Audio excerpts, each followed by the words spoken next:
दबी दबी सी हंसी होठों पे फंसी है, गुदगुदी कर रही हवा,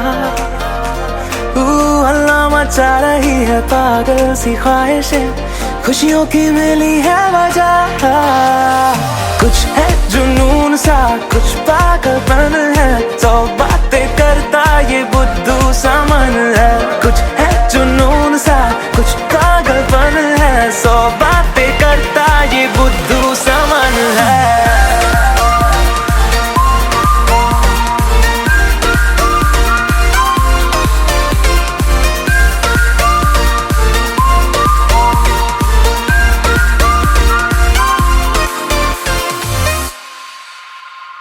करने दे ख्वाबों को बदमाशियां, चलने दे नजरों की मनमानियां, ढूंढे चलो कुछ ठिकाने नए, होने दे पगली पगली सी नादानियां।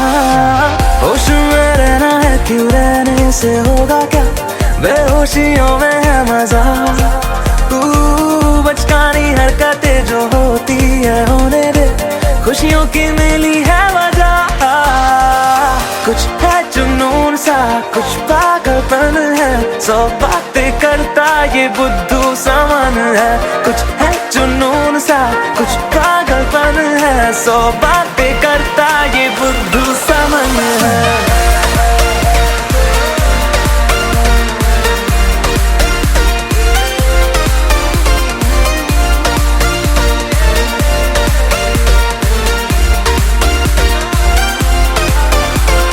Na na na na. Let us sing, yeah. Rag me, let you. You can jog it, hum, jog it, ऐसा लाया है तूफान। ओ भगवे की शान में चमका आसमां, आया है तूफान। एक आंख में पानी और एक में अरुमा,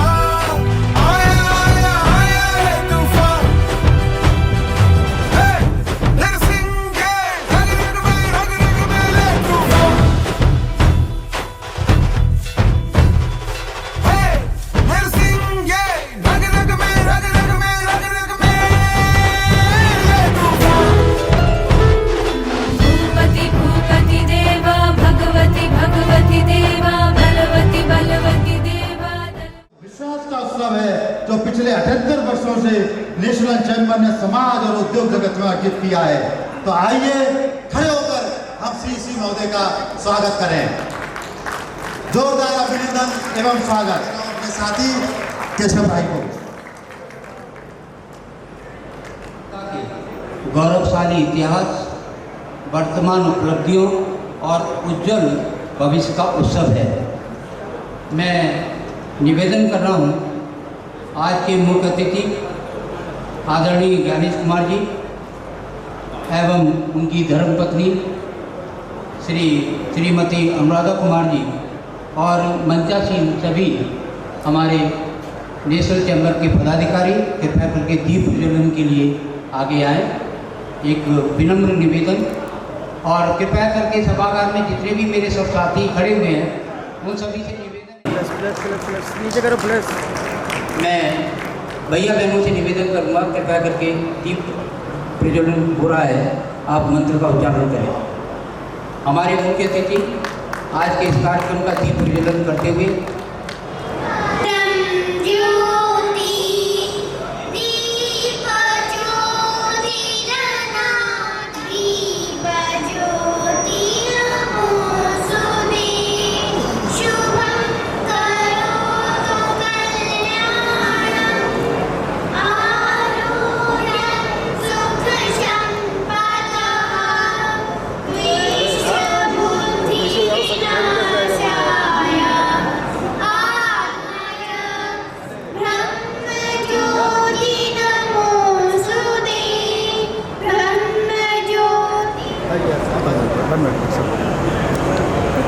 सर एक सेकंड में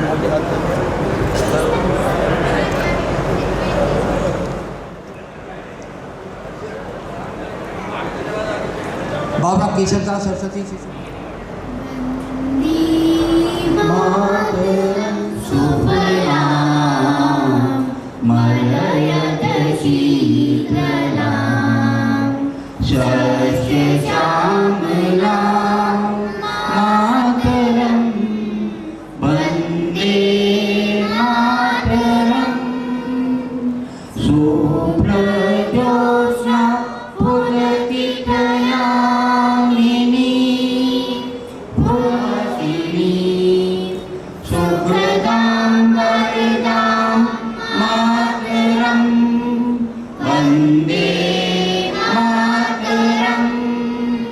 वंदे मातरम।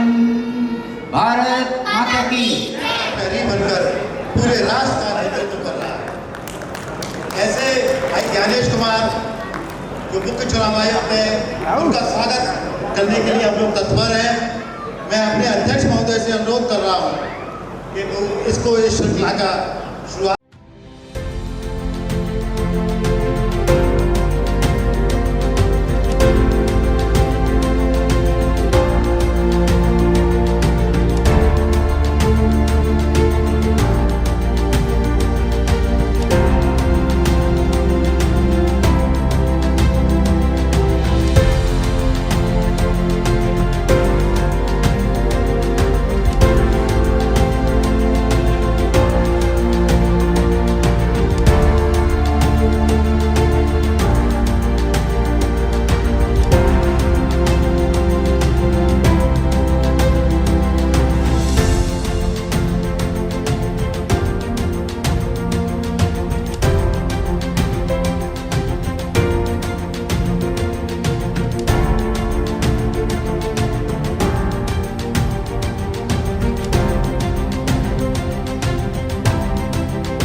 अनुराधा मैडम,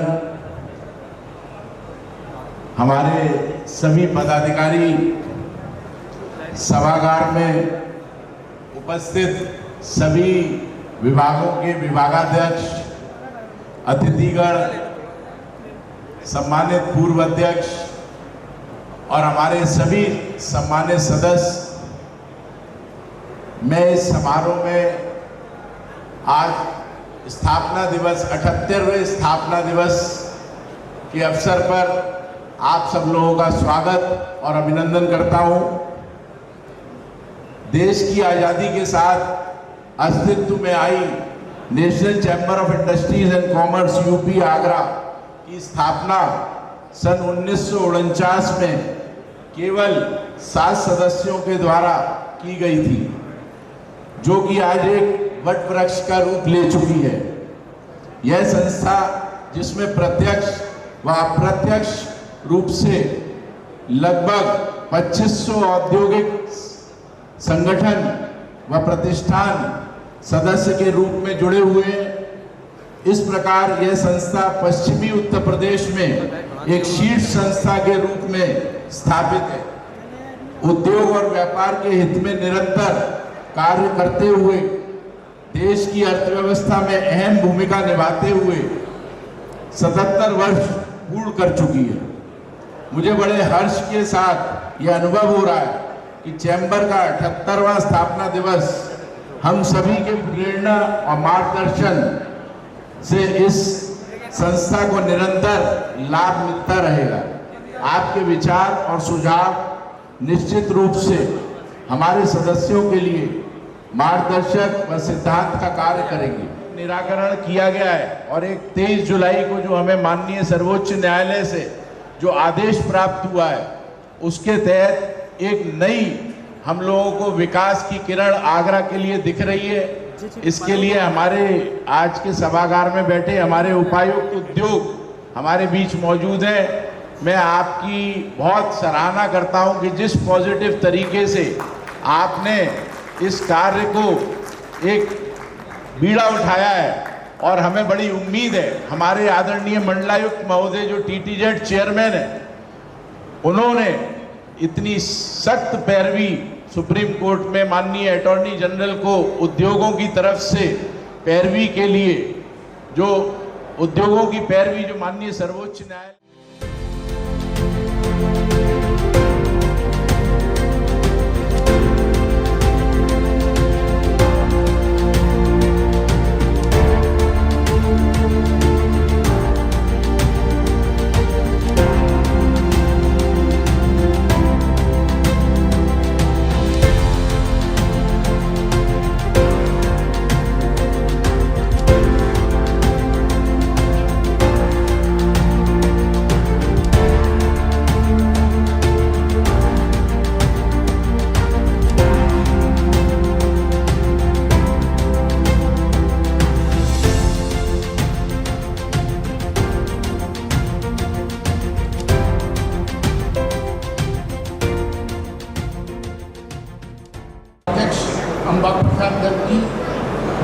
अग्रवाल जी, कोषाध्यक्ष श्री उपस्थित शहर के प्रबुद्ध नागरिकगण, विभिन्न संस्थाओं के पदाधिकारी,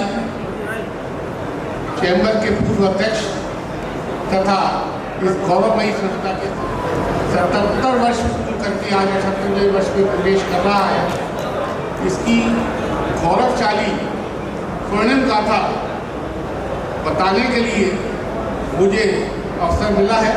मैं अपने आप को गौरवान्वित महसूस कर रहा हूँ। अगर मैं इन 78 सालों की विस्तृत रूप से चर्चा करूँ तो शायद काफ़ी समय लगेगा, काफ़ी दिन लग जाएंगे, तो मैं बहुत सूक्ष्म में इसको रखना चाहता हूँ। स्थापना दिवस के अवसर पर मैं चैम्बर की 77 वर्षों की चिरंतन गौरव गाथा 1949 से 2026 तक आप एक वर्ष प्रस्तुत कर रहा हूँ।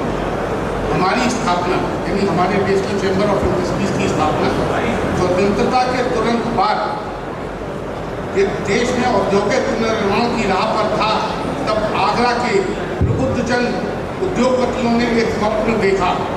आगरा के उद्योग और व्यापार को एक सशक्त संगठित में योगदान रहा है। संस्था के प्रथम अध्यक्ष श्री के.पी. भार्गव और प्रथम सचिव श्री मदन मोहन अग्रवाल, जिनके बीच में भी माल्यार्पण हुआ है, श्री अग्रवाल ने 32 वर्षों तक बिना किसी स्वार्थ के चैम्बर की सेवा कर इसे राष्ट्रीय पहचान दिलाई। मैं यहाँ पर यह भी आपका ध्यान दिलाना चाहता हूँ कि उस समय भवन नहीं था चैम्बर का। श्री के.पी. भार्गव का खड़सा गया। 1984 में एडीए से जीवनी मंडी में भूमि क्रय की। 24 अगस्त 1985 को तत्कालीन उद्योग सचिव श्री आर महेश प्रसाद जी IAS के कर कमलों द्वारा हमारे वर्तमान भवन का उद्घाटन हुआ। आज 77 वर्ष के बाद भी यहीं से हम आगरा के लगभग 2 लाख उद्योगों की सेवा कर रहे हैं। सदस्यों की निरंतर वृद्धि को देखते हुए अब एक और परिसर की आवश्यकता महसूस हो रही है, जो कि विस्तृत बड़े रूप से हो, जहाँ प्रॉपर पार्किंग हो, उसके प्रयास किए जा रहे हैं। हमारा संगठन पिछले 77 वर्षों में उद्योग और व्यापार की आवाज़ को नीति निर्माताओं तक पहुंचाया है। आज चैम्बर रेलवे, आयकर, वाणिज्य कर, GST, ESI जैसी 20 से अधिक सरकारी सलाहकार समितियों का सदस्य है। गर्व की बात है, आज हमारे साथ हमारे इस चैम्बर के 1950 से भी अधिक प्रतिष्ठित सदस्य हैं और लगभग 2500 प्रतिष्ठानों को जो कवर कर रहे हैं। हमारे चैम्बर के साथ 25 से अधिक संस्थाएं संबद्ध हैं। हमारा गौरव वर्ष 2011 से धर्मपाल विद्यार्थी स्मृति व्याख्यामाला में हमारी बड़ी पहचान हुई है। इस मंच को Bharat Ratna doctor APJ Abdul Kalam, Padma Vibhushan doctor कर्ण सिंह, तत्कालीन उत्तर प्रदेश के राज्यपाल श्री राम नाईक जी, श्रीमती बेबी रानी मौर्य और लोकसभा अध्यक्ष ओम बिरला जैसी महंतियों ने हमारे चैम्बर को में आकर हमारे मान को शोभित किया है। हमारे इस चैम्बर में देश के विभिन्न विभूतियाँ, जिसमें अटल बिहारी वाजपेयी भी हैं और कई ऐसे लोग हैं जो यहाँ पर जिन लोगों ने शिरकत की है और हमारा मनोबल के आशीर्वाद से और जिनके एफर्ट से ये चैम्बर इतना आगे पहुँचा है। श्री के पालीवाल साहब 1949 से 56 तक, 64 से 65 तक और 2002 से 2003 तक इस संस्था गौरवशाली संस्था के अध्यक्ष रहे हैं। श्री राजकुमार अग्रवाल जी 1988 में अध्यक्ष रहे। श्री शांति स्वरूप गोयल जी जो हमारे सामने बैठे हैं। मेरा निवेदन है कृपया करके शांति बनाए रखें और चैम्बर का जो इतिहास है, गौरवमय इतिहास है, कि आप बड़े ध्यान से सुनते हैं तो उसमें हमारा सहयोग करें। हमारे बीच श्री मदन मोहन जी गेल गैस से उपस्थित है। मैं निवेदन कर रहा हूँ अखिलेश दुबे जी से उनका पट्टिका पहना करके स्वागत करें। हमारे बीच उपस्थित हैं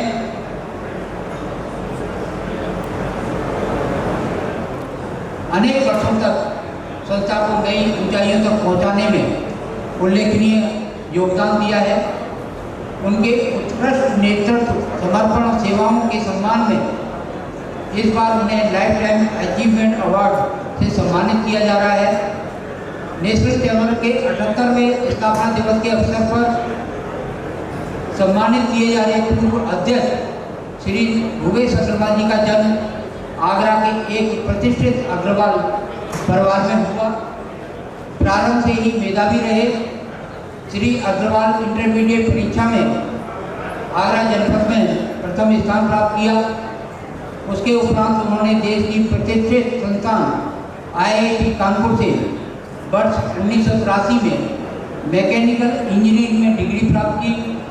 वर्तमान में आप plastic pipe, water storage tank, air cooler, diesel engine parts के उत्पादन, शीत गृह उद्योग, इस तरह से अनेक उद्योगों के आप काम कर रहे हैं। सैकड़ों लोगों को रोजगार उपलब्ध कराते हुए राष्ट्र की औद्योगिक एवं आर्थिक प्रगति में अपना महत्वपूर्ण योगदान दे रहे हैं। उद्यमिता के साथ साथ आपने औद्योगिक एवं सामाजिक समस्याओं के समाधान में सदैव अग्रणी भूमिका निभाई है। आपने national chamber of industries and commerce के वर्ष 2015-16 में अध्यक्ष पद को सुशोभित किया। आपके कार्यकाल में प्रमुख उपलब्धियों में कुबेरपुर में रेलवे के नए यार्ड की स्थापना हेतु प्रयास, आगरा में IT सिटी की स्थापना की दिशा में पहल, आगरा को फूड प्रोसेसिंग उद्योग एक प्रमुख केंद्र बनाने के लिए किए गए सार्थक प्रयास विशेष रूप से उल्लेखनीय है। आपके नेतृत्व में आगरा के विभिन्न औद्योगिक एवं व्यापारिक संगठनों को एक साझा मंच पर लाकर उनकी आवाज़ को सशक्त बनाया, जिसके परिणाम स्वरूप उद्योग एवं व्यापार जगत से जुड़े अनेक महत्वपूर्ण विषयों पर प्रभावी पहल और सकारात्मक परिणाम मिले। आप एक प्रभावशाली वक्ता हैं तथा औद्योगिक, आर्थिक एवं सामाजिक विषयों पर आपकी गहरी समझ है। दूरदर्शी विचारधारा सदैव समाज एवं उद्योग जगत का मार्गदर्शन करती रही है। मैं आज के मुख्य अतिथि आदरणीय मुख्य निर्वाचन आयुक्त श्री ज्ञानेश कुमार जी से अनुरोध करता हूँ, कृपया करके अपने कर कमलों से श्री भूपेश अग्रवाल जी को लाइफ टाइम अचीवमेंट अवार्ड, प्रशस्ति पत्र एवं स्मृति चिन्ह देने की कृपा करें। आदरणीय मुख्य अतिथि जी एवं भूपेश। उस समय एक आश्चर्य की बात थी। यह उपलब्धि केवल शारीरिक क्षमता का नहीं बल्कि अद्भुत आत्मानुशासन, धैर्य और दृढ़ संकल्प का प्रतीक थी। आज उन्हें भारत के मुख्य चुनाव आयुक्त जैसे सर्वोच्च संवैधानिक दायित्व का सफलतापूर्वक निर्वहन करते देखकर हम सभी आगरावासियों को गर्व। यदि मेरे प्रयासों से किसी व्यापारी, किसी उद्योग या किसी उद्यमी की समस्याओं और उनकी समस्याओं के समाधान में थोड़ी भी सहायता मिली हो तो मेरे लिए सबसे बड़ा पुरस्कार है। हरिवंश राय बच्चन जी की पंक्तियाँ इस अवसर पर अत्यंत प्रासंगिक लगती हैं। लहरों से डरकर नौका पार नहीं होती, कोशिश करने वालों की कभी हार नहीं होती। अंत में केवल इतना ही कहना चाहूँगा, यह सम्मान मेरे लिए मंजिल नहीं बल्कि आगे और अधिक निष्ठा, ईमानदारी और समर्पण के साथ समाज, उद्योग और व्यापार जगत की सेवा करते रहने की प्रेरणा है। आप सभी का बहुत बहुत धन्यवाद। जय हिंद, जय भारत। जनकपुरी के लोग यहाँ पर जोरदार तालियों से स्वागत यहाँ पर आए हुए हैं। राजीव यादव जी अध्यक्ष जनकपुरी के, क्योंकि उनको जाना है, आरती का समय वहाँ पर हो रहा है। राजीव भाई का यहाँ अपने सतत क्रियाकलापों के द्वारा एक ऐसी संस्था 1949 से अब तक जुड़ी हुई है और वो साक्षी रहा है, वो है BP ऑयल मिल। BP ऑयल मिल हमारे नेशनल चैम्बर के स्थापना दिवस से वो सदस्य के रूप में जुड़ा और आज तक इस नेशनल चैम्बर का सदस्य के रूप में यहाँ उपस्थित है। मैं निवेदन कर रहा हूँ, आदरणीय भारत भगत जी कृपया करके अपने स्थान पर खड़े हो जाएं, उनका अभिनंदन करें, स्वागत करें। आपका पुराना नाम बंशीधर प्रेमचंद ऑयल मिल के नाम से 1912 में माई फार्म में स्थापित हुई गई है। उक्त फर्म का संचालन वर्तमान में भारत भगत जी द्वारा किया जा रहा है।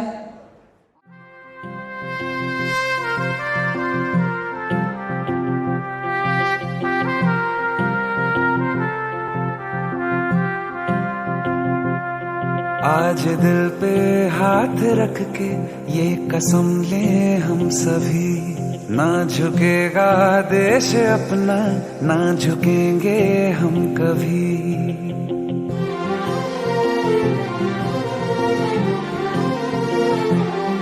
आज दिल पे हाथ रख के ये कसम ले हम सभी, ना झुकेगा देश अपना, ना झुकेंगे हम कभी। जिंदगी का क्या किया जो सर उठा के मर न पाया, हो गया वो खून पानी जो वतन पे ना बहाया। चल लहू से लिख दे खाक पे,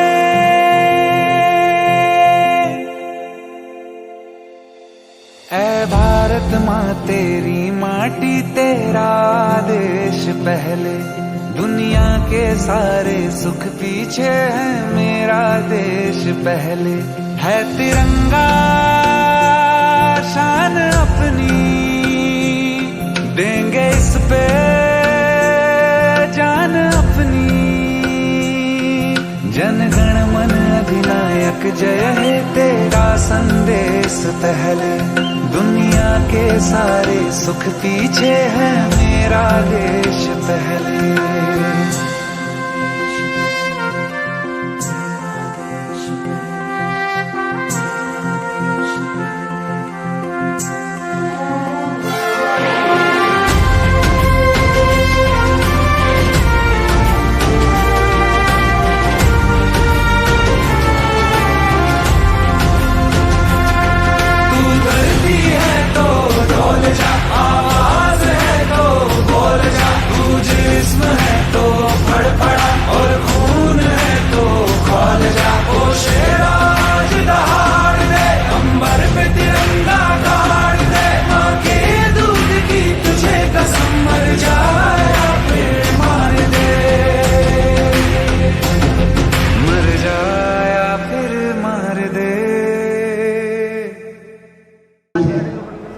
महफिल में लाखों तारों की रोशनाई है, जी भर के देख लो जन्नत खुद उतर कर जमी पर आई। भारत सरकार के मुख्य चुनाव Shri Gyanesh Kumar ji, hello, national chamber के आदरणीय अध्यक्ष महोदय, मंचासीन सभी विशिष्ट अतिथिगण, वरिष्ठ जन, सम्मानित सदस्य, प्रेस और मीडिया के साथी, देवियों और सज्जनों, आज का ये क्षण मेरे लिए अत्यंत भावुक, विनम्रता से भर देने वाला और जीवन के अविस्मरणीय क्षणों में से एक है। नेशनल चैम्बर के 78वें स्थापना दिवस के अवसर पर लाइफ टाइम अचीवमेंट अवार्ड से सम्मानित किया जाना मेरे लिए किसी व्यक्तिगत उपलब्धि का प्रतीक नहीं है, बल्कि उन अनगिनत उद्यमियों, व्यापारियों, सहयोगियों और मार्गदर्शकों के विश्वास और स्नेह का सम्मान है, जिनके साथ मुझे मिलकर वर्षों तक व्यापार और उद्योग जगत की समस्याओं को समाधान करने का अवसर मिला। चैम्बर जैसी गौरवशाली संस्था का सदस्य होना ही गौरव की बात है, और ऐसी संस्था द्वारा सम्मान किया जाना और उसके लिए मुझे चुना जाना मेरे लिए बहुत खुशी की बात है, और इसके लिए मैं चैम्बर का हृदय से आभार व्यक्त करता हूँ। विशेष रूप से अपने सभी पूर्व अध्यक्षों, वरिष्ठजनों और मार्गदर्शकों के प्रति अपनी कृतज्ञता व्यक्त करता हूं कि उनके अनुभव, दूरदृष्टि और स्नेहपूर्ण मार्गदर्शन ने मुझे हर कदम पर प्रेरित किया। मैं चैम्बर के सभी सदस्यों का भी धन्यवाद करता हूं, जिनके सहयोग और विश्वास के बिना मेरी कोई भी पहल सफल नहीं हो सकती थी। वास्तव में ये सम्मान मेरा नहीं, हम सभी का सामूहिक सम्मान है। आज मेरे लिए विशेष प्रसन्नता और सौभाग्य का विषय यह भी है कि सम्मान मुझे श्री ज्ञानेश कुमार जी के करकमलों से प्राप्त हुआ है। हमारा संबंध केवल आज के मंच का नहीं है, बल्कि IIT कानपुर के दिनों से। ज्ञानेश जी मुझसे 2 साल जूनियर रहे। भारत माता की। बिल्कुल शांत होकर बैठ जाएंगे, बिल्कुल शांत होकर बैठ जाएंगे। क्योंकि उनके साथ में रहा हूँ, उनको मैंने देखा है, जाना है और बहुत नज़दीक से जाना है। उनकी विनम्रता, उनकी सौम्यता उनकी सादगी, इतने बड़े व्यक्तित्व में होते हुए भी बहुत ही सरल और बहुत ही सरल हृदय के व्यक्तित्व हैं। मैं उनका जीवन परिचय शुरू करूं उससे पहले मुझे कुछ द्वारका प्रसाद महेश्वरी जी की कुछ कविताएं, कुछ लाइनें बड़ी अच्छी लगती हैं और ये उनके ऊपर बिल्कुल सटीक बैठती हैं। उठो धरा के अमर सपूतो, उठो धरा के अमर सपूतो, पुनः नया निर्माण करो, जन जन के जीवन में फिर से नव स्फूर्ति नव प्राण भरो। नया प्रात है, नई बात है, नई किरण है, ज्योति नई, नई उमंगे, नई तरंगे, नई आस है, सांस नई। युग युग के मुरझे सुमनों में, युग युग के मुरझे सुमनों में नई नई मुस्कान भरो। उठो धरा के अमर सपूतो, पुनः नया निर्माण करो, पुनः नया निर्माण करो। आदरणीय मंचासीन अतिथिगण और इस सभागार में उपस्थित सभी बंधुओं, मातृशक्ति, देवी और सज्जनों, आज का यह अवसर हम सबके लिए अत्यंत गौरव और प्रसन्नता का विषय है। हमारे बीच ऐसे व्यक्तित्व का आगमन हुआ है जिन्होंने अपनी उत्कृष्ट प्रशासनिक अनुभव, निष्पक्ष कार्यशैली और राष्ट्र सेवा के प्रति समर्पण से एक विशिष्ट पहचान भारत ही नहीं बल्कि पूरे विश्व में बनाई है। हम सबके बीच उपस्थित हैं भारत के मुख्य निर्वाचन आयुक्त आदरणीय श्री ज्ञानेश कुमार जी। मैं कर्तव्य ध्वनि से आप सभी लोगों का स्वागत अभिनंदन करता हूँ। ज्ञानेश कुमार जी एक वरिष्ठ भारतीय प्रशासनिक सेवा IAS अधिकारी रहे हैं। उन्होंने भारतीय प्रशासनिक सेवा में अनेक महत्वपूर्ण दायित्वों का सफलतापूर्वक निर्वहन किया है। उनकी कार्यशैली सदैव ट्रांसपेरेंट, पारदर्शिता, ईमानदारी, दक्षता, निष्पक्षता, उत्कृष्ट प्रशासनिक क्षमता और राष्ट्र के प्रति अटूट निष्ठा का उदाहरण रही है। श्री ज्ञानेश कुमार जी 19 फरवरी 2025 को 26वें भारत के मुख्य निर्वाचन आयुक्त नियुक्त हुए। आप भारतीय प्रशासनिक सेवा के 1988 के बैच के केरल के कैडर के अधिकारी हैं।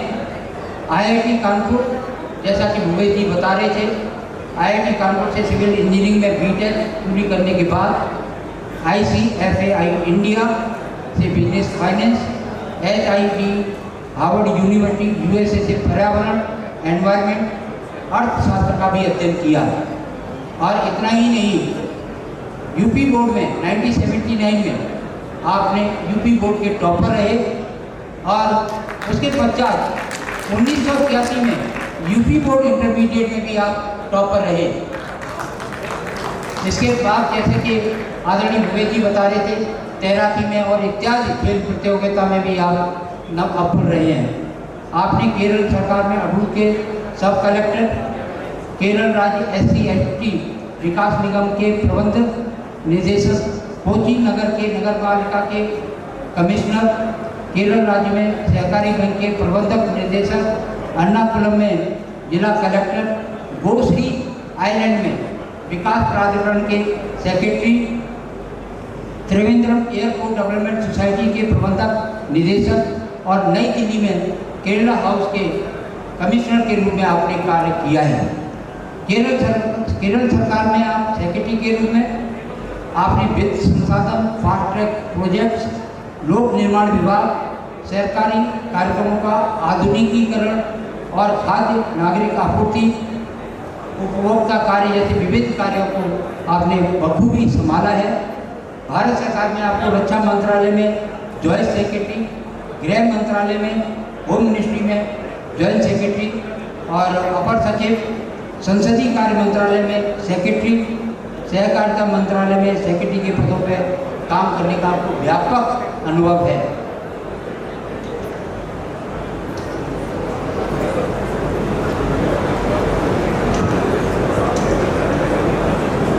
31 जनवरी 2024 को सेवानिवृत्त होने के बाद 15 मार्च 2024 को भारत निर्वाचन आयोग में निर्वाचन आयुक्त के रूप में नियुक्त हुए। आज वे भारत के लोकतंत्र आज बिल्कुल ठीक बैठती हैं, मन समर्पित, तन समर्पित और ये जीवन समर्पित, अपना जीवन पूरा राष्ट्र के लिए दे दिया, मन समर्पित, तन समर्पित और ये जीवन समर्पित। जहाँ काम हम देश की धरती तुझे अभी कुछ और भी national chamber of industries and commerce Agra के सभी सदस्यगण, अनिल वर्मा जी अध्यक्ष, मनोज कुमार बंसल, सुरेश अग्रवाल, अंबा प्रसाद गर्ग, विनय मित्तल, मनीष अग्रवाल, मेरे धर्मपत्नी के मामा जी केशव जी भी, और लाइफ टाइम अचीवमेंट अवार्ड मेरे सीनियर श्री भूपेश कुमार अग्रवाल, श्री भारत भगत, मेरे पूजनीय माता जी और पिताजी, मेरी सासू माँ, मेरे परिवार के सभी सदस्य, मेरी पत्नी अनुराधा और national chamber of industries and commerce के सभी सदस्य जो और जिनको मैं अपने परिवार का सदस्य मानता हूँ, आप सबका अभिनंदन।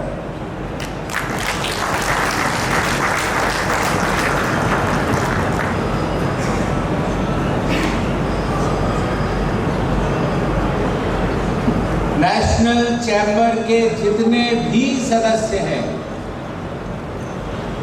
वो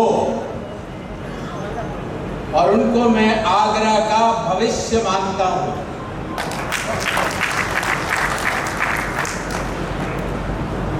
आप आगरा के हो और आगरा भी आपका है, और मैं इस बात की बहुत गर्वानुभूति करता हूं कि आप सब मिलकर आगरा को न केवल एक इकोनॉमिक हब बनाने के लिए अपना कर्मठ प्रयास कर रहे हैं, बल्कि उत्तर प्रदेश के लिए भी और इंडिया के लिए अर्थात भारत। मुझे इस बात का भी बहुत गर्व है कि आगरा की डिविजनल कमिश्नरेट और यहाँ के डिविजनल कमिश्नर नागेंद्र प्रताप और यहाँ के कर्मठ जिला अधिकारी श्री मनीष बंसल भी आगरा के विकास के लिए आम लोगों के साथ कंधा से कंधा मिलाकर आगे बढ़ रहे हैं।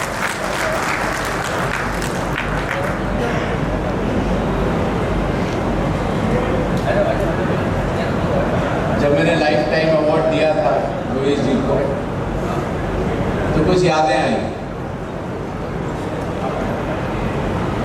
IIT कानपुर के लोग कम मिलते हैं, लेकिन मुझे लगभग किसी भी बड़े फंक्शन में 1 या 2 से मुखातिब हो ही जाना।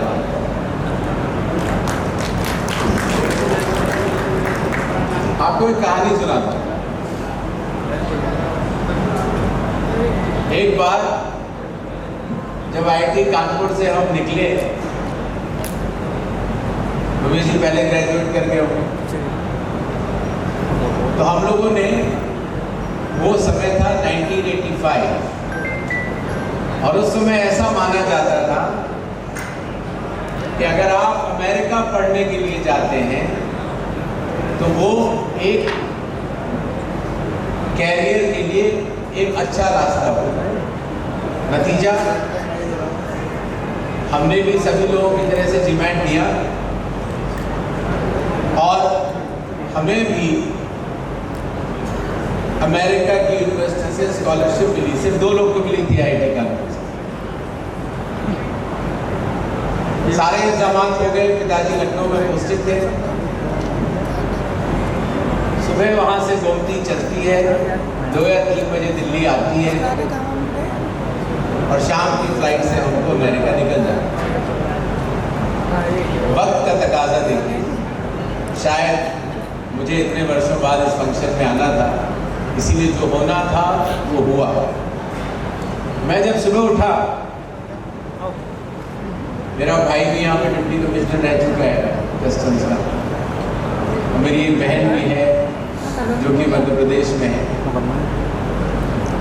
दोनों छोटे बच्चे हम लोग एक कमरे में थे और सुबह जैसे होती है माता जी ने हमको चाय दी। जैसे ही हमने चाय पी, चाय में चीनी नहीं। गौर से सुनिएगा, कई बार इतने छोटे छोटे वाक्य जीवन का मोड़ बदल देते हैं। तो मैंने माता जी की आंखों में देखा, माता जी की आंखें लाल आज बैठी हुई। मैंने पूछा क्या? जवाब आपको बताता हूं। मुन्ना, मैं श्यामलाल की सबसे छोटी बहू हूं।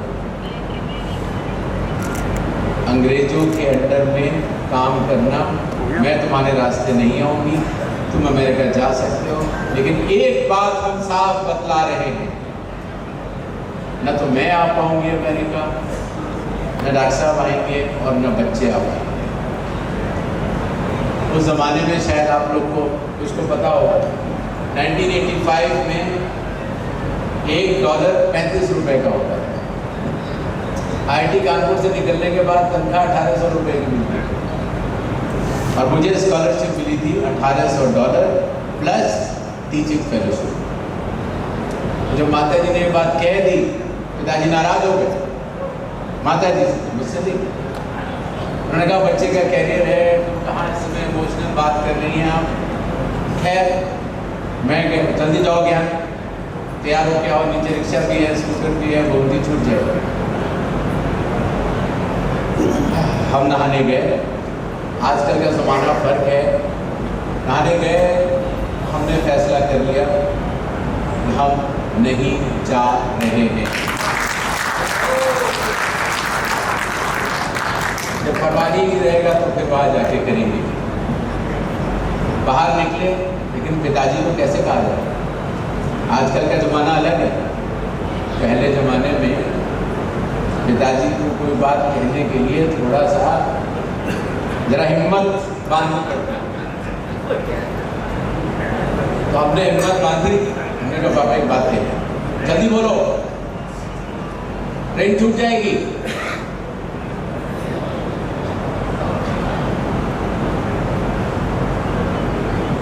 मेरे दोनों छोटे भाई मेरे कमरे से बाहर, माता जी बाहर, क्योंकि आगे कुछ भी हो सकता है।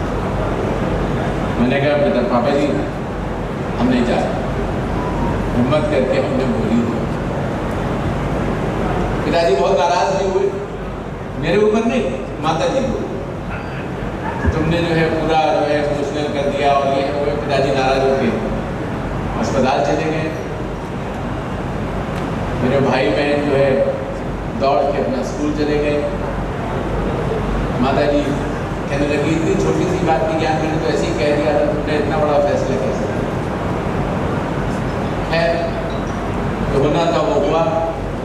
4 साल IIT करने के बाद, टॉर्नल की स्कॉलरशिप लेने के बाद आपके समक्ष खड़ा हुआ भारत का मुख्य चुनाव आयोग 1985 में बिना नौकरी का घर पर बैठा और वहाँ से सफ़र शुरू होता है। सबसे पहले IIT कानपुर गए, फिर एक जॉब थी उर्दू में ली, फिर IAS की, फिर केरल चले गए, आगरा से बहुत दूर, और 56 घंटे का रास्ता होता था, 2 दिन 3 रातें। केरला एक्सप्रेस, मलयालम की भाषा होती थी, वहाँ पर इंग्लिश थी। फ्लाइट से जाओ तो 36 घंटे अमेरिका के लिए, और ट्रेन से अगर केरल जाओ तो 56। वहाँ से सफ़र चलते चलते आज मैं आपके समझ खड़ा हूँ और मुझे बहुत गर्व की अनुभूति हो रही है। शायद उस समय अगर माता जी ने मुझसे नहीं कहा होता तो आज मैं आपके समझ नहीं होता।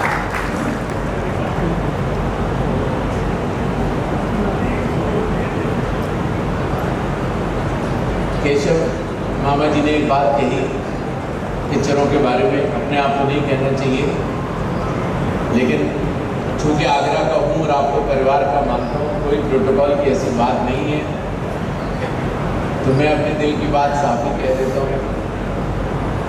मेरे ऊपर 3 से 4 पिक्चर बन चुकी हैं, लेकिन मैं उसमें डायरेक्ट रोल नहीं करता हूँ, चाहे वो एयरलिफ्ट हो, चाहे नर्सेस हो, एरबिल इराक से उठा कर ISIS के ज़माने में हिंदुस्तान वापस लाना हो, चाहे वो गृह मंत्रालय हो, चाहे वो रक्षा मंत्रालय हो, चाहे वो अयोध्या की डेस्क हो, वगैरह वगैरह वगैरह। चलिए ये बातें तो होती रहेंगी, लेकिन चूंकि आपने भारत के चुनाव आयुक्त के रूप में मुझे बुलाया है तो थोड़ी आपको और भी गर्वानुभूति कराते हैं। विश्व में सबसे बड़ा जनतंत्र है भारत। 95 करोड़ इलेक्टर्स मतदाता इस देश में रहते हैं। 95 करोड़ क्या होता है ये मैं आपको बताता हूँ। 95 करोड़ का अर्थ होता है अमेरिका के सारे मतदाता, कनाडा के सारे मतदाता, नॉर्थ अमेरिका के सारे मतदाता, साउथ अमेरिका के सारे मतदाता, पूरा यूरोप, पूरा साउथ अफ्रीका, पूरा साउथ ईस्ट एशिया, और फिर भी 8 करोड़ बाकी रह जाते हैं। शायद आपको इस बात की अनुभूति होनी चाहिए कि जिस लोकतंत्र में आप रहते हो वो विश्व का सबसे बड़ा लोकतंत्र, और उसकी आधारशिला जो चुनाव आयोग है, जब लोकसभा का चुनाव कराता है चुनाव आयोग, तो भी आपको मैं बतलाता हूं चुनाव आयोग क्या होता है। दुनिया की सबसे बड़ी सरकार कौन सी? कुछ तो बोलिए ना। दुनिया की सबसे बड़ी सरकार भारत सरकार, 65 लाख लोग काम करते हैं। दुनिया की सबसे बड़ी प्राइवेट कंपनी वॉलमार्ट, जो लोगों की संख्या से बता रहा हूं, एम्प्लॉइज के हिसाब से 20 लाख लोग काम करते हैं। क्योंकि आगरा वालों की गणित अच्छी होती है, 65 और 20 कितने होते हैं? 85 लाख। इसका दुगना कितना होता है? 1 करोड़ 70 लाख। और 10 लाख हम केशव मामा जी से उधार ले लेते हैं।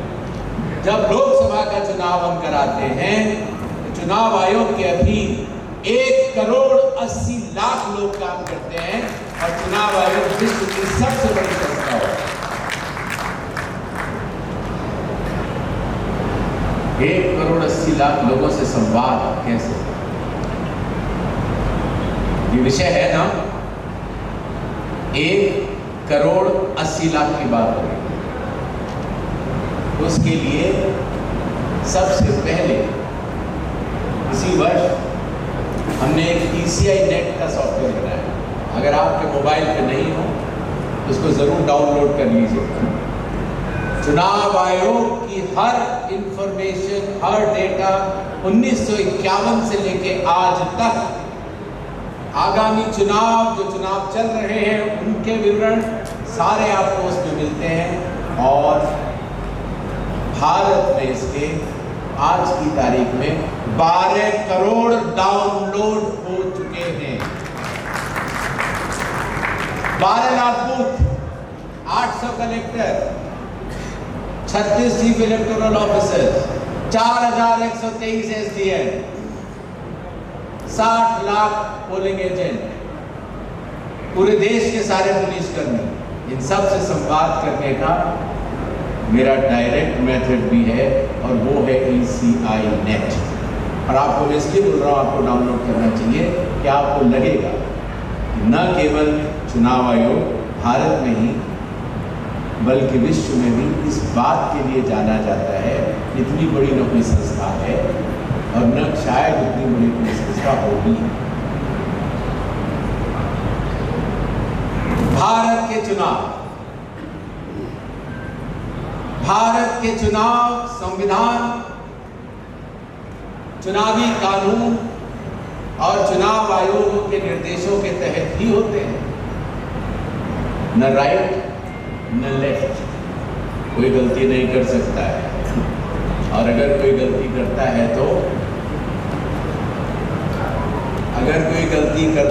तो उसको सजा देने की जिम्मेदारी भी आपके भारत के मुख्य निर्वाचन आयुक्त में निहित है।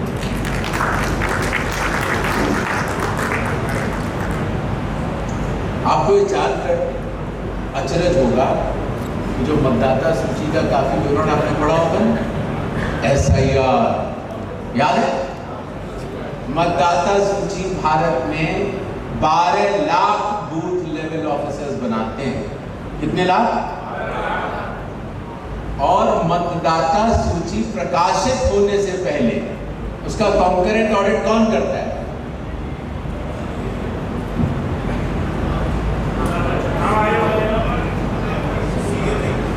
सारी राष्ट्रीय और राज्य की राजनीतिक दल के बूथ लेवल एजेंट करते हैं।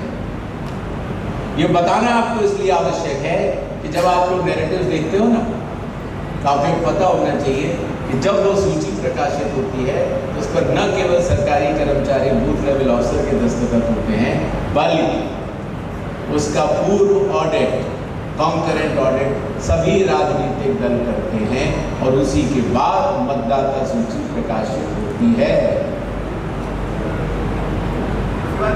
दुनिया में इतनी पारदर्शी प्रक्रिया किसी भी देश में मतदाता सूची बनाने के लिए नहीं होती।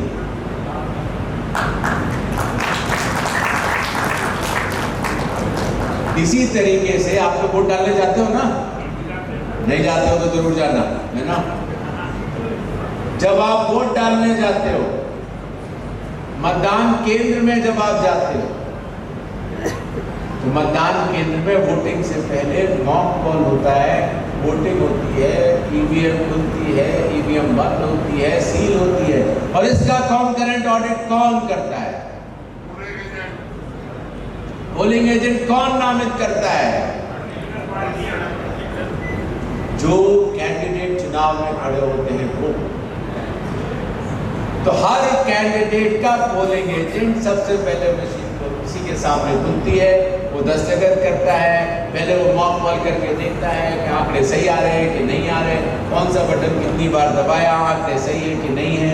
उसके बाद पोलिंग शुरू होती है, और पोलिंग खत्म होने के बाद या उसके दौरान अगर उसको लगता है कोई व्यक्ति गलत वोट डाल रहा है तो वो उस पर आपत्ति जता सकता है।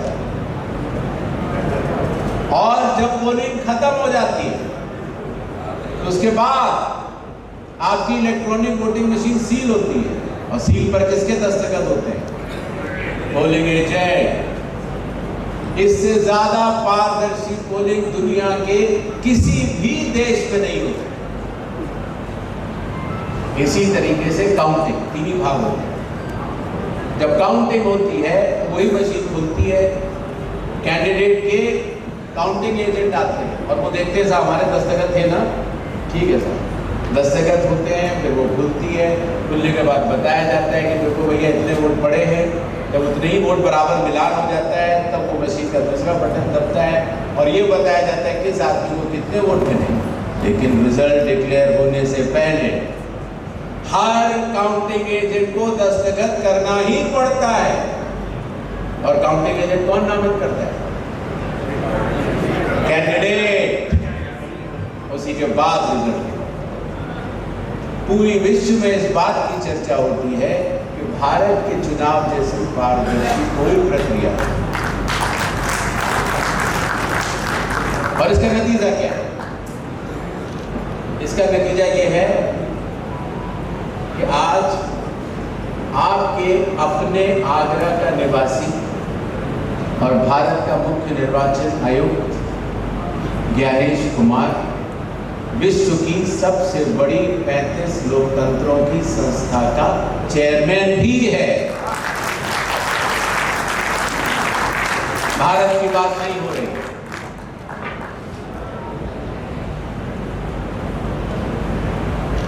एक और चीज आपको बताते हैं, आपको अच्छा से।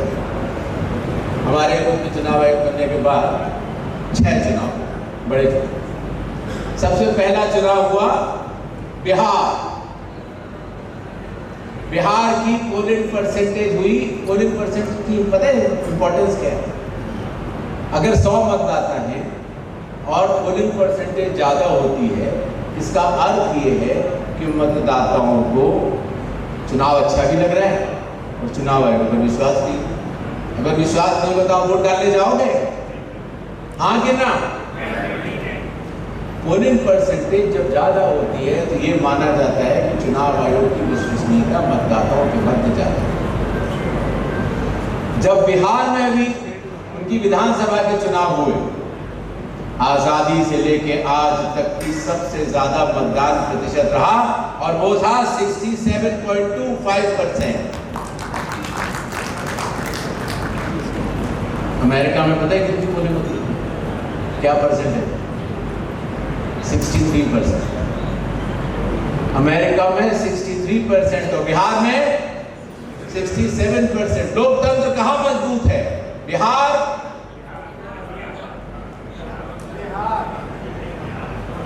उसके बाद होते हैं केरल के चुनाव, जो मेरी कर्मभूमि भी है। आजादी से लेके आज तक का सबसे बड़ा मतदान प्रतिशत 79%। कितना?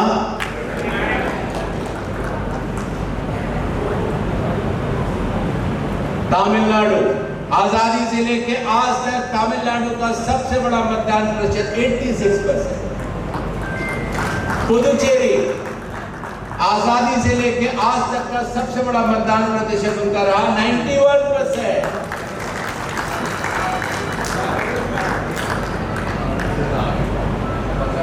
विभिन्न गणतंत्रों में दो तरह के गणतंत्र होते हैं।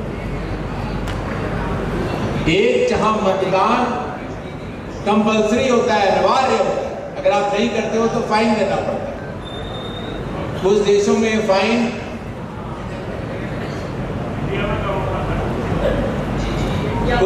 ये फाइन $80 तक का होता है, अर्थात 8,000 रुपए। अगर आप वोट नहीं डालते हो तो आपको फाइन देना पड़ता है। उनमें से कई देश हैं, मैक्सिको है, थाईलैंड है, ऑस्ट्रेलिया है, सिंगापुर है, वगैरह वगैरह। सबसे ज्यादा पोलिंग मैंडेटरी में होगी कि ऑप्शनल में होगी? मैंडेटरी में होगी। विश्व में मैंडेटरी पोलिंग की सबसे ज्यादा परसेंटेज है ऑस्ट्रेलिया, 92%। कितना? पश्चिम बंगाल में ऑप्शनल वोटिंग होने के बावजूद 93.7%। लोकतंत्र कहां मजबूत? SIR की बात है, आप सब लोगों ने खूब पढ़ा होगा, खूब सुना होगा। SIR है क्या? महाभारत का युद्ध कैसे शुरू हुआ आप सबको पता तो होगा, लेकिन मैं याद दिलाता हूं। 5 गांव की मांग रखी गई थी। 5 गांव नहीं मिले तो रण हुआ। हाँ कि ना? SIR, स्पेशल इंटेंसिव रिवीजन, विशेष गहन पुनरीक्षण। क्या मांग थी? Absent, shifted, dead, duplicate foreigners, ये 5 हटा दीजिए, बाकी सारे नामंजूर होने चाहिए। बात नहीं मानी गई तो रण हुआ। SIR इस देश में 70 करोड़ लोगों का हो चुका है, 35 करोड़ बाकी है जो चल रहे हैं। SIR की बात पर आपको एक चीज और बता रहा हूं। एक अंतर्राष्ट्रीय सम्मेलन में अमेरिका की चीफ इलेक्शन कमिश्नर हमसे मिलने आई। भोजन का समय था। उन्होंने कहा नहीं साहब, SIR क्या होता है? हमने कहा कुछ नहीं होता। Absent, shifted, dead, duplicate foreigners हटाने हैं, बाकी सबके नामांतर करने हैं। कोई पात्र मतदाता छूटे ना और कोई अपात्र कराएगा। तो ऑर्डर वगैरह लेके गई, पूरा समझ के गई, और उसके बाद पता है क्या हुआ? आपको सुनकर गर्व होगा। उसके बाद अमेरिका ने एक बिल बनाया। आपके भारत में तो भारत का चुनाव आयोग एक संवैधानिक संस्था है, तो संविधान के अंदर रहते हुए बाकी कानून हम बनाते हैं। शायद वहां पर ऐसा नहीं है।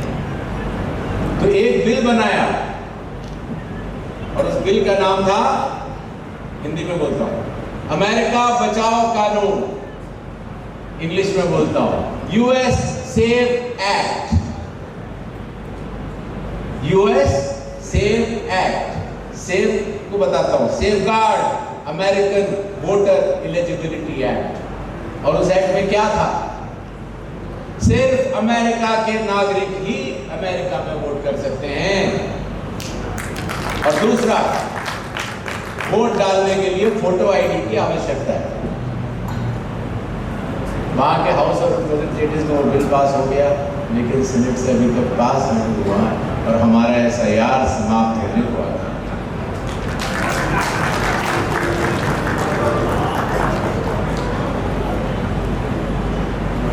थोड़ी सी बात नैरेटिव की भी कर लेते हैं। सच क्या है? क्योंकि हर आदमी से हम मुखातिब नहीं हो सकते। आज आपके सामने तो बोल रहे हैं, कितनों से बात करें। तो प्रश्न ये है कि सच क्या है? तो एक कहानी से सुना देता हूं। सूरज कहां उगता है?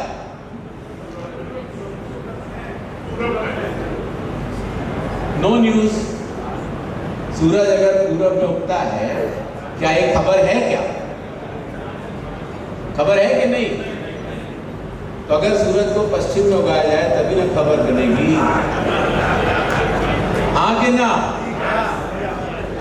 तो एक बार हम टीवी का शो देख रहे थे, वहां लोग बताने लगे कि ऐसा यार में ये गड़बड़ है, ये गड़बड़ है, ऐसा हो रहा है, वैसा हो रहा है। तो अच्छा नहीं लगा मुझे। तो मैं ऑफिस में आया, मैंने अपने मीडिया लोगों को कहा कि भाई इन लोगों को जरा बुला लेते हैं चाय पर, जरा उन्हें सच बताते हैं। उनको बुलाया, फिर हमने कहा कि भैया तुम सूरज पश्चिम में काहे तो भैया सूरज तो पूर्व में हुआ तो है। तो उन्होंने कहा कि नहीं साहब ऐसी बात नहीं है, हमें तो ऐसा बतलाया गया था। तो हमने उनको संविधान दिखाया, हमने उनको आदेश दिखाए। उन्होंने कहा हाँ सर ये बात तो ठीक है सर, हम समझ गए सर, हम समझ गए सर, सूरज पूर्व में ही उगता है, बिल्कुल ठीक काम है, संवैधानिक। आपने अच्छा किया, आपको बता दिया, हमको कोई बताया ही नहीं था कि सूरज पूर्व में उगता है। चलिए बात खत्म हो गई। 2 दिन के बाद सुबह अखबार खोला, पता लगा सूरज दक्षिण में उग रहा है। कोई कुछ कह रहा है, कोई कुछ कह रहा है। तो फिर हमने अपने मीडिया वालों को कहा कि भैया इन लोगों को बुलाओ, थोड़ा समझाते हैं, थोड़ा सच बताते हैं, कानून क्या कह रहा है, संविधान क्या कह रहा है। उनको बुलाया, फिर उनको समझाया, उनका आपने बड़ा अच्छा किया सर, उनको बताया। हमको ये बात पता ही नहीं थी कि संविधान में लिखा हुआ है कि सिर्फ नागरिक ही वोट कर सकते हैं। बताइए संविधान पता है कब बना? 26 जनवरी 1950। तब तो हम पैदा भी नहीं थे। तब से अभी तक चल रहा है। तो उनको समझाया हमने, कहाँ से ये बात तो ठीक है सर, हमको पता लग गया सर, अब सूरज पूरब नहीं हो गया सर, अब हम बिल्कुल ठीक बात करें। हमने कहा ठीक। 2 दिन और हुए, सोशल मीडिया देखा, पता लगा सूरज उत्तर में उगने लगे। तो हमारे मीडिया ने कहा सर सबको बुलाओ। मैंने कहा छोड़ दो ना, क्या फर्क पड़ता है?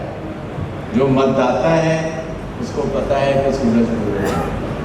जो मेरा चुनाव करने वाला स्टाफ है उसको पता है कि सूरज पूरब में होता है। बाकी जिसको जहां उगाना है उगा लो, कोई फर्क नहीं।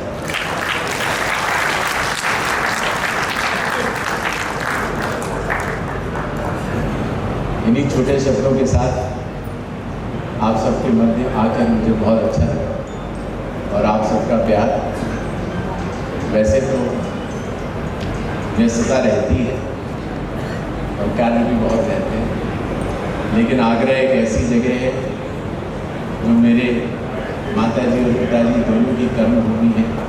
मेरा मैका भी यहाँ पर है, ससुराल भी यहाँ पर है, ननिहाल भी यहाँ पर है, मंसार भी यहाँ पर है, मेरे सारे रिश्ते यहाँ पर हैं और इसीलिए आगरा आता भी रहता हूँ और कभी भी आप लोगों को मना भी नहीं करता।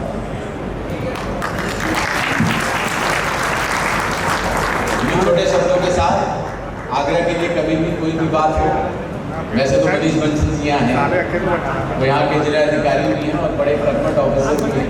मुझे सुनने में मिला कि जब मीटिंग होती है तो कोई ना कोई निर्णय तुरंत निकल आता है। जो उपायुक्त महोदय थे, जो आपके जो उपायुक्त महोदय जिनको हमने अभी सम्मानित किया था, वो भी मेधा रूपम के साथ भी काम कर चुके हैं और मनीष बंसल के साथ भी काम कर चुके हैं। ये पूरा चाहे प्रशासन हो चाहे नेशनल चैम्बर हो, सब मेरा एक बहुत बड़ा परिवार है। और मेरी अंगू, मेरी भांजी आदरणीय अनुराधा कुमार वास्तव में एक ऐसी महिला है जो एक अच्छी माँ भी है, अच्छी पत्नी भी है और सभी रिश्तेदारों में बड़ी ही लोकप्रिय है। मैं आपका भी हार्दिक स्वागत अभिनंदन। माननीय मुख्य अतिथि महोदय के प्रेरणादायी एवं राष्ट्र भाव से ओतप्रोत उद्बोधन के लिए हम सभी हृदय से कृतज्ञ हैं। आपने अपने अमूल्य विचारों से हम सभी को नई ऊर्जा, नई दिशा और समाज और राष्ट्र के प्रति अपने दायित्व का स्मरण कराया है। आपके प्रेरक शब्द हम सभी के लिए सदैव मार्गदर्शक बने रहेंगे। आइए एक बार पुनः जोरदार तालियों की गड़गड़ाहट से और स्टैंडिंग ओवेशन के साथ मैं निवेदन करता हूं, कृपया करके सभी लोग उनके सम्मान में खड़े हो जाएं। स्टैंडिंग ओवेशन के साथ में पंजाब सिंध गुजरात मराठा द्राविड़ उत्कल बंगा विंध्य हिमाचल यमुना गंगा उच्छल जलधि तरंगा तब शुभ नामे जागे तब शुभ आशीष मांगे गाहे तब जय गाथा जनगण मंगल दायक जय हे भारत भाग्य विधाता जय हे जय हे जय हे जय जय जय जय हे भारत माता की भारत माता की।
इसकी जरूरत थी हमें आगे बढ़कर। ये आ गया कोई नहीं, इधर देखे तो फिर मार दी सारी इधर आया इधर मार मार मार मार